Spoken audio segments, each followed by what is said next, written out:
வணக்கம்.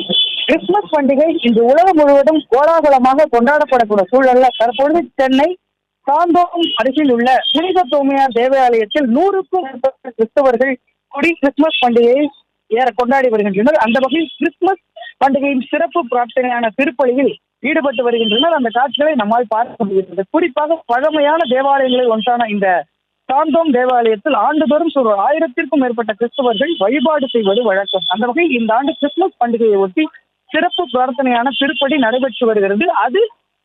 அந்த காட்சிகளை நம்மால் பார்க்க முடிகிறது. குறிப்பாக இந்த பழமையான சாந்தோம் தேவாலயம் முழுவதும் வண்ண விளக்குகளால் அலங்கரிக்கப்பட்டும், மேலும் கிறிஸ்துமஸின் பெருநிகழ்வான கிறிஸ்துமஸ் மரம் மற்றும் ஸ்டார் போன்ற விளக்குகள் எல்லாம் அலங்கரிக்கப்பட்டு முழுவதும் ஜொலிக்கக்கூடிய காட்சிகளை நம்மளால பார்க்க முடிகிறது. குறிப்பா தேவாலயம் முழுவதும் வண்ண விளக்குகளால் ஜொலித்து காணப்படக்கூடிய காட்சிகளை மிகவும் தேவாலயம் மட்டுமின்றி அந்த சாலைகள் முழுவதும் வண்ண விளக்குகளால் அலங்கரிக்கப்பட்டுள்ளது. குறிப்பாக இந்த தேவாலயம் முழுவதும் வண்ண விளக்குகள், ஸ்டார்கள் மற்றும் ஆங்காங்கே செடி மரங்கள் முழுவதும் வண்ண விளக்குகள் அலங்கரிக்கப்பட்டு ஜொலித்து இந்த கிறிஸ்துமஸ் பண்டிகையை ஏராளமான கிறிஸ்துவர்கள் திருப்பலியில் ஈடுபட்டு கொண்டாடி வரக்கூடிய காட்சிகளை நம்மளால பார்க்க முடியுது.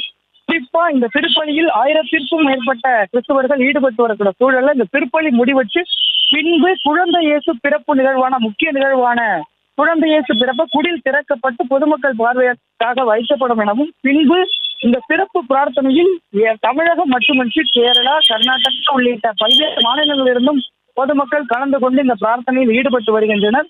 குறிப்பாக இங்கு குழந்தைகள், பெரியவர்கள் என அனைவரும் புத்தாடைகள் அணிந்து இந்த சிறப்பு பிரார்த்தனையில் ஈடுபட்டு வருகின்றனர். குறிப்பாக இந்த தேவாலயத்தில் ஏராளமான இளைஞர்கள் கிறிஸ்துமஸ் சாண்டா கிளாஸ் வேடம் அணிந்து பொதுமக்களுக்கு இனிப்புகளை வழங்கி தங்கள் வாழ்த்துக்களை தெரிவித்து வருகின்றனர்.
செய்திகளை உடனுக்குடனும் துல்லியமாகவும் தெரிந்து கொள்ள சப்ஸ்கிரைப் பண்ணுங்க.